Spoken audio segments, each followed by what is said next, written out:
بس ایک بات سنا کر اجازت. حضرت عبداللہ بن مبارک کون کون جانتا ہے؟ کیا بات. اور عطاء اللہ سخیوی کو کون کون جانتا ہے؟ سارے. انہوں نے بھی تو یہی بتایا نا, ایاک نعبد و ایاک نستعین کیا کہ عطاء اللہ سخیوی ریاست مدینہ کے بعد ابرار الحق اسٹیج پہ, تو قوم نے بھی یہی سمجھنا تھا شاید ریاست مدینہ یہی ہوتی ہے. انہوں نے بتایا ہوتا کہ عبداللہ بن مبارک کون, ابو عبیدہ بن جراح کون, خالد بن ولید کون. 10 صحابہ کو لے کے خالد بن ولید 40,000 کے لشکر میں گھس گئے. 10 صحابہ کو. آج وہ کہاں ہے مسلمانوں کے اندر پاور؟ کہاں گئی وہ طاقت؟ کہاں گئی وہ ایمانی پاور؟ لیکن آج ہم غیروں کی تہذیب و تمدن کی باتیں کریں. انہوں نے ہمارے قرآن کو چلایا, لیٹرینوں میں ڈالا, سبے پھاڑ کر استنجے کیے, ہم پھر غیروں کے پاس. اللہ تو کہتا ہے میرے حبیب جو قرآن کی حکومت نافذ نہیں کرتا وہ کافر ہے. بتاؤ جو عمران خان کے نظام کے لیے محنت کرے اور محمد عربی اور قرآن کے لیے محنت نہ کرے وہ کون ہے؟ اللہ کیا کہہ رہا ہے؟ فَأُولَٰئِكَ هُمُ الْكَافِرُونَ.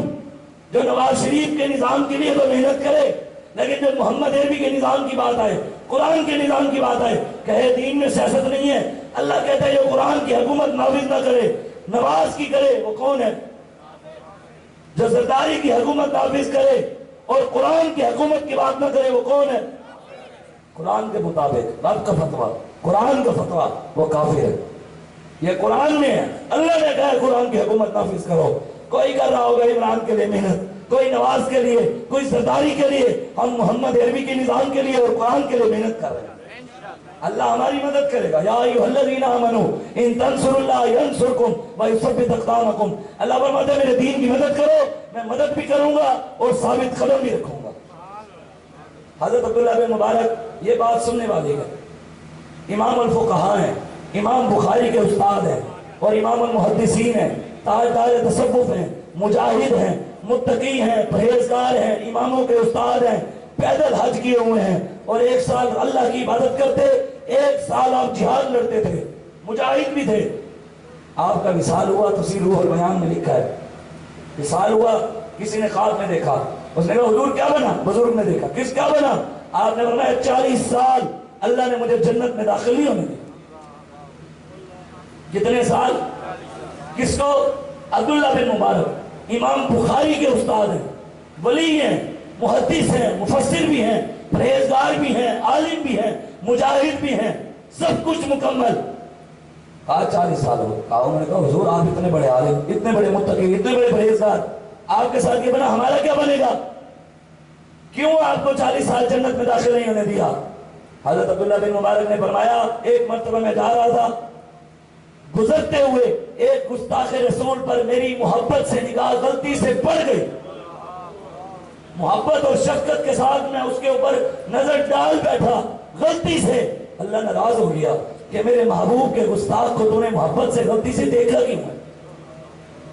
جو بتائیں مرزائیوں کے یاروں کے ساتھ بیٹھے ہوں, جو ان کے ساتھ اٹھتے ہوں, بیٹھتے ہوں, کھاتے ہوں, ان کی خانوں کی حفاظت کے لیے آوازیں اٹھاتے ہوں, بیٹھ کر کہتے ہوں کہ جو شریعت محمدیوں میں مرزائیوں کا حق وہی ہے جو سیدنا صدیق اکبر نے جنگ یمامہ میں گردنیں اتار کر بتایا.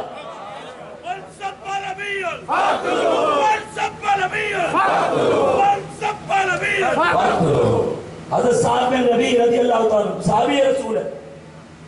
آج ہم دعوے کرتے ہیں کہ حضور کے عاشق ہیں, لیکن دیکھتے چاچے کو ہیں. حضور کے عاشق ہیں, دیکھتے مامے کو ہیں. حضور کے عاشق ہیں, دیکھتے ابا کو ہیں, اماں کو ہیں, بھائی کو ہیں, رشتہ داروں کو ہیں, یاروں کو ہیں. صحابہ نے نہیں دیکھا, صحابہ دیکھتے تھے حضور کیا کہتے ہیں. حضرت سعد بن ربیع حضور ان کے گھر تشریف لائے, کمرے میں لے گئے. حضور نے فرمایا تیرے ساتھ راز کی باتیں کرنی ہیں. حضور نے کافی دیر راز کی باتیں کی. حضور واپس تشریف لے گئے. آپ کی گھر والی بیوی نے کہا کیا باتیں ہوئی؟ آپ نے فرمایا تیری ماں تیرے روئے, تیرا کیا لینا دینا؟ جب بات میرے آقا اور میری ہے, راز کی ہے, تو کیوں پوچھتی ہے؟ انہوں نے کہا میں نے کان لگا کر دروازے سے سن لی ہے. حضرت صاحب جلال میں آ گئے. فرمایا تیری جرأت کیسے ہوئی حضور کی اجازت کے بغیر کان لگانے کی؟ آپ نے حضرت بھی آپ اپنی بیوی کے ہاتھ میں نا آپ اس کے بال ایسے ہاتھ میں لپیٹ لیے, سارے بال سر کے لپیٹ کر زور سے کمر میں مکہ مارا, گھر سے باہر نکالا. پھر ہاتھ پکڑ کر اور زور سے کمر میں مارا. گلی والے بھی دیکھ رہے, رشتہ دار بھی دیکھ رہے, حضور آگے جا رہے. حضور کے کانوں میں جب عورت کی آواز پڑی نا چیخوں کی، حضور رک گئے. حضور نے فرمایا سعد رک جا، کیا ہوا؟ حضرت سعد نے عرض کیا یا رسول اللہ، آپ نے فرمایا دراز کی بات ہے. اس نے آپ کی اجازت کے بغیر کان لگا کر بات سن لی ہے. حضور اس نے آپ کی اجازت کے بغیر بات سنی، بات کل کو میری پر آئے گی کہ ساتھ تو میری امانت بھی نہ رکھ سکا، میں نے تجھے راز بتایا تو تم نے راز باہر نکال دیا، بات کر دی. حضور بات تو میرے پر آئے گی. حضور ابھی حکم دیں اس کو یہاں طلاق دے کر فارغ کرنے ہیں یا اس کی یہاں گردن اتارنی ہے.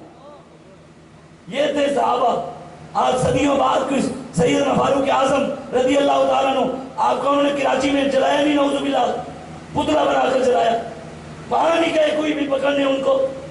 یہاں کوئی افسر کے خلاف بات کر دے، شام کو ویڈیو بنا کر کہتے ہیں جی فلاں SHO کے خلاف فلاں نے بات کی ہے تو یہ معافی کی ویڈیو آ گئی. وہاں حضرت عمر کے گستاخ کو اب تک کیوں نہیں پکڑا جنہوں نے حضرت عمر فاروق کے پتلے کو چلایا؟ اسلام کی عظمت کے ستارے ہیں صحابہ، توحید کی شوکت کے مینارے ہیں صحابہ. کیا خوب تعلق ہے انہیں شاہ عرب سے، ہیں چاند محمد تو ستارے ہیں صحابہ. ہم لوگ صحابہ کے قصیدوں کے گویے، ہم سے تو کسی ایک کا بھی انکار نہ ہوئے، اور ممکن ہی نہیں ہوئے مسلمان کا بچہ اور مولا علی کا حکمدار نہ ہوئے. یہ بات مناسب نہیں لگتی ہے سخن پر کہ حق بات بھی ہو اور لہجے میں للکار نہ ہوئے. یہ بات ہی نہیں ہے کہ بندہ کہے میں حق کو ہوں، میں حق بولتا ہوں، اور اس کی حق بات سے کفر ہلے بھی نہ. وہ صرف امیر المجاہدین تھے جنہوں نے ویل چیئر پر بیٹھ کر پوری دنیا کو ہلایا. جس سے جگر لالہ سے ٹھنڈک ہو وہ شبنم، دریاؤں کے دل جس سے دہل جائے وہ طوفان. ہر لہجہ ہے مومن کی نئی آن، نئی شان، گفتار میں کردار میں اللہ کی برہان.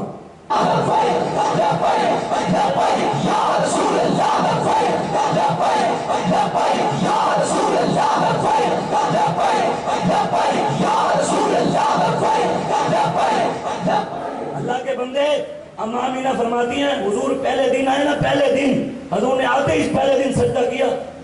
پہلے دن کہتی میں نے کان لگائے، حضور سجدے میں کہہ رہے تھے ربی حبلی امت، یا اللہ میری امت. معراج کی رات حضور رب کے سامنے بیٹھے ہیں، رب کا دیدار ہو رہا ہے، لیکن حضور رب کو دیکھتے ہوئے ہمیں نہیں بھولے گا یا اللہ میری امت. مولا علی فرماتے ہیں میں قبر میں حضور کا جسم اتارنے لگا، قبر میں حضور تشریف لے کے جا رہے، قبر میں جاتے جاتے حضور اپنے لبہائے مبارک ہلا رہے تھے. میں نے کان لگائے، حضور قبر میں جاتے ہوئے بھی کہہ رہے تھے یا اللہ میری امت. آج امت کو اتنا ٹائم نہیں کہ حضور کے لیے ہاتھ اٹھائے. ہمارے ہاتھ کو فارغ ہو جاتا ہے حضور کے لیے. بلے کے لیے اٹھا سکتے ہیں، شیر کے لیے اٹھا سکتے ہیں، تیر کے لیے اٹھا سکتے ہیں، وڈیروں اور سرداروں، بدماشوں، بیوروکریٹوں کے لیے اٹھا سکتے ہیں، اور محمد عربی کے لیے ہمارے ہاتھ کو تکلیف ہوتی ہے. ہم جن کا نعرہ لگاتے ہیں اس ٹائم بھی ہمیں گنبد خضرا میں بیٹھے دیکھتے ہیں. اس وجہ سے یہ ہاتھ حضور کے لیے اٹھائیں گے تو بولیں گے یا اللہ یہ تیرے محبوب کے نعرے لگاؤ. زبانیں تو بند ہو جائیں، ہاتھ کا نام کریں گے. آج آپ آئیں حضور کے دین کی طرف. جو بندہ کہتا ہے میں نے بات قرآن کی آیت سنائی کہ اللہ نے فرمایا دین میں جو قرآن کی حکومت نافذ نہیں کرتا وہ کون ہے؟ سیاست آ گئی نا دین کی، قرآن کی. اب ہمارا بھی سوال ہے، جو بندہ کہتے ہیں دین میں سیاست نہیں، میں نے قرآن بھی سنایا، حدیث بھی ہے کانت بنو اسرائیل رسوم الانبیاء، بنی اسرائیل کے نبی سیاسی تھے، ہم نے حدیث بھی سنائی، اور ایسی کوئی ایک قرآن کی آیت لائے جس میں اللہ نے کہا ہو کہ قرآن کی اور میرے محبوب کی حکومت نافذ نہیں کرنی. یہودیوں کی، نصرانیوں کی حکومت نافذ کر سکتے ہو، عمران، نواز، زرداری، وڈیروں کی، سرداروں کی، ظالموں کی حکومت نافذ کر سکتے ہو، لیکن دین میں کیونکہ سیاست نہیں ہے اس لیے قرآن کی حکومت کی بات نہ کرنا. کوئی ایک آیت قرآن کی لائے جس میں سیاست سے منع کیا گیا ہو، ہم ماننے کے لیے تیار ہیں. کوئی حدیث لائے سرکار نے سیدنا صدیق اکبر کو کہا ہو کہ صدیق میرے جانے کے بعد حکومت نہیں کرنی، مسلمانوں کا حکمران نہیں بننا، دکھائے. جس میں فاروق اعظم کو کہا ہو، عثمان غنی کو کہا ہو، مولا علی کو کہا ہو. سیدنا صدیق اکبر نے بھی کی سیاست، کی کہ نہیں کی؟ فاروق اعظم نے بھی کی، عثمان غنی نے بھی کی، مولا علی نے بھی کی. تو ہم بھی ان کے غلام ہیں، ڈٹ کے کریں گے انشاءاللہ، کر رہے ہیں انشاءاللہ، پوری دنیا کے کفر کو مٹائیں گے انشاءاللہ. آپ آئیں حضور کے دین. علامہ اقبال کہتا ہے باطل کی فال و فر کی حفاظت کے واسطے یورپ سزا میں ڈوب گیا مسلمان دوشتہ کمر. اقبال کہتا ہے مسلمان یہودیوں کی، عیسائیوں کی چرچوں کی حفاظت کے لیے کھڑا ہو گیا، ہندوؤں کے مندروں کی حفاظت کے لیے کھڑا ہو گیا. یہ یہاں سکھوں کے گردواروں کے لیے کھڑا ہو گیا، کافروں کے لیے کھڑا ہو گیا، قرآن کو آگ لگی نہیں کھڑا ہوا، نبی کی عزت پہ حملے ہوئے نہیں کھڑا ہوا، ختم نبوت پہ حملے ہوئے نہیں کھڑا ہوا، ممتاز قادری پھانسی چڑھا نہیں کھڑا ہوا، یہ وہ دین پر حملے ہوتے رہے نہیں کھڑا ہوا۔ وہاں بلوچستان کے اندر عید میلاد النبی سرکار کی آمد مرحبا کے نعرے پہ دہشت گردی ہوئی اور دنیا کی سب سے بڑی دہشت گردی ہوئی، لیکن یہ اس کے لیے نہیں بولا، یہ بولتا ہے تو باطل کے لیے بولتا ہے۔ مسلمانوں کی بیٹیوں کی عزتیں لٹ جائیں، نہیں اسلام امن کا دست دیتا ہے۔ کشمیر لٹ جائے، اسلام امن کا دست دیتا ہے۔ فلسطین لٹ جائے، اسلام امن کا دست دیتا ہے۔ برما کی بیٹیوں کو پاکستان کا کباب بنا کر کھائے جائیں، اسلام امن کا دست دیتا ہے۔ بھئی کہاں لکھا ہوا ہے؟ ہمیں بھی تو دکھاؤ قرآن میں۔ وہ وزیر داخلہ نیا آیا ہے، وہ بھی بیٹھ کر بھونک رہا، کہتا جی شریعت میں، اسلام میں ہمارے نبی نے جو دین دیا ہے اس میں بھی مرزائیوں کے لیے بھی محبت ہے۔ قرآن کو بازی چاہے تعویل بنا کر چاہے تو کرے ایک نئی شریعت ایجاد۔ اقبال کہتا ہے قرآن کو تعویلیں بنا کر تم نعوذ باللہ نئی نئی شریعتیں ایجاد کر رہے ہو۔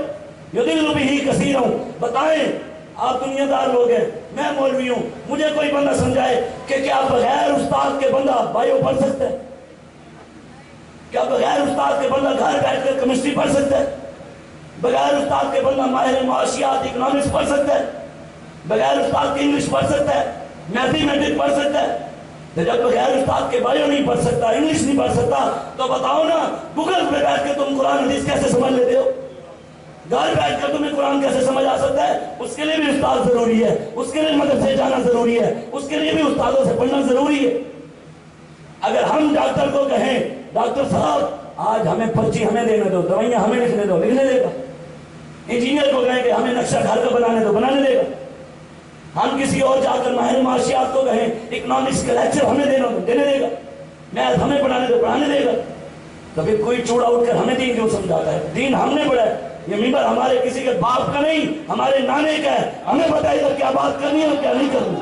یا رسول اللہ لبیک لبیک لبیک یا رسول اللہ لبیک لبیک لبیک یا رسول اللہ لبیک لبیک لبیک یا رسول اللہ لبیک لبیک لبیک یا رسول اللہ لبیک لبیک لبیک یا رسول اللہ لبیک لبیک لبیک یا رسول اللہ لبیک لبیک لبیک یا رسول اللہ۔ آپ کے دنیا کی نظروں میں وہ تو ظالم ہے جو مہنگائی کرے، وہ تو ظالم ہے جو آٹا مہنگا کرے، وہ ظالم ہے جو پیٹرول مہنگا کرے، کیا وہ ظالم نہیں ہے جو مسجدوں کے سپیکر اتارے، لبیک یا رسول اللہ کے نعرے پہ FIR کاٹے، تاجدار ختم نبوت کے نعرے پہ گولی مار دے، سرکار کی آمد پہ نعرے پہ گولی مار دے؟ کیا وہ نہیں ہے ظالم؟ پھر وہ ظالم ہے جو مہنگائی کرے، آپ پر اور ملک پر ظلم کرے، ہماری دم پر پیر رکھے تو چیخ نکلے، رسول اللہ کی عزت پہ ڈاکہ پڑے تو چیخ کیوں نہ نکلے؟ ختم نبوت پہ ڈاکہ پڑے تو کیوں چیخ نہ نکلے؟ پھر کس چیز کی محبت کے دعوے کرتے ہیں؟ 20% دین، کتنے؟ 100 میں سے 20% دین، نماز، روزہ، حج، زکوٰۃ، درود، ذکر، اذکار، 11ویں، 12ویں، 21ویں، 27ویں، 20% دین اس میں ہے۔ 80% دین نظام مصطفیٰ میں ہے، اس کی کوئی بات ہی نہیں کرتا۔ حج کے لیے سارے جاتے ہیں، میرے آقا بتائیں حضور بدر میں کیوں گئے تھے؟ نماز بچانے گئے تھے۔ حضور بدر میں تشریف لے گئے نماز بچانے کے لیے، حضور احد میں تشریف لے گئے روزہ بچانے کے لیے، حضور نے خندق کھودی 11ویں اور 12ویں اور ان کے لیے ذکر اذکار کے لیے، یہ بچانے کے لیے۔ حضور نے مکہ فتح کیا کہ حج و عمرے کے لیے کیا تھا۔ حضور بدر میں تشریف لے گئے، احد میں لے گئے، خندق کھودی، حضور نے مکہ فتح کیا دین کو تخت پر بٹھانے کے لیے، نظام کے لیے۔ ساری زندگی میرے آقا نے حج نہیں کیا، حضور نے سب سے پہلے دین تخت پر بٹھایا، بلال کعبے کی چھت پر چڑھایا، پھر حضور نے طواف کعبہ کیا۔ ہر سال عمرے پہ جاتے ہیں، نظام مصطفیٰ کی بات ہی کوئی نہیں کرتا۔ وہ سیاست ہے دین میں، جاہل کر سکتے ہیں اور محمد عربی کے غلام نہیں کر سکتے۔ وہ نہیں جی، وہ جی سیدنا صدیق اکبر والا دور آئے تو فاروق اعظم والا دور آئے، خلافت کا نظام قائم ہو تو ہم بھی سیاست کریں گے۔ میں نے کہا پھر حضور بھی گھر بیٹھ جاتے۔ اوپر مکے میں سردار نہیں تھے، پاکستان میں کون ہے؟ مکے میں چند خاندانوں کی حکومت نہیں تھی کیا پاکستان میں چند خاندانوں کی حکومت نہیں؟ کیا مکے میں ابو جہل سردار نہیں تھا؟ کیا پاکستان میں یہاں چھوٹے چھوٹے علاقوں میں کہیں مخدوم ہے، کوئی نہیں فلانا خود وقت کیا ہے، کہیں کیا ہے کہ یہاں سرداروں کا نظام نہیں ہے۔ جب حضور سرداروں کے خلاف کھڑے ہوئے، حضور مکے کے چند خاندانوں کے خلاف کھڑے ہوئے، تو حضور کے غلاموں نے بھی تو اس کام کے خلاف کھڑے ہونا ہے۔ یہاں جی وہ خلافت کا نظام، ہم کون سے ان کندر سیاستدانوں کے پیچھے لگے ہیں؟ ہم بھی تو محمد عربی کی سیاست کی بات کرتے ہیں کہ وہ والی کر رہے ہیں، وہ پاک سیاست کر رہے ہیں جو نبیوں نے کی ہے۔ لیکن جو جس نے نہیں ماننی اس کو قرآن بھی سمجھ نہیں آئے گا، حدیث بھی سمجھ نہیں آئے گی، اماموں کی بات بھی سمجھ نہیں آئے گی، بڑوں کی بات بھی سمجھ نہیں آئے گی، اس کو عمران خان عاشق نظر آئے گا۔ جو ایاک نعبد و ایاک نستعین پڑھے وہ عاشق ہے، جو پورا قرآن بھی سنائے، حدیث میں بھی سنائے اور کہے کہ محمد عربی کا نظام لاؤ، یہ مولوی دہشت گرد ہے۔ جو ایک آیت سنائے اور اس کو کہے قوم یہ امت مسلمہ کا لیڈر ہے، اور جو پورا قرآن سنائے اس کو کہیں یہ انتہا پسند ہے۔ کیسا فیصلہ ہے آپ لوگوں کا؟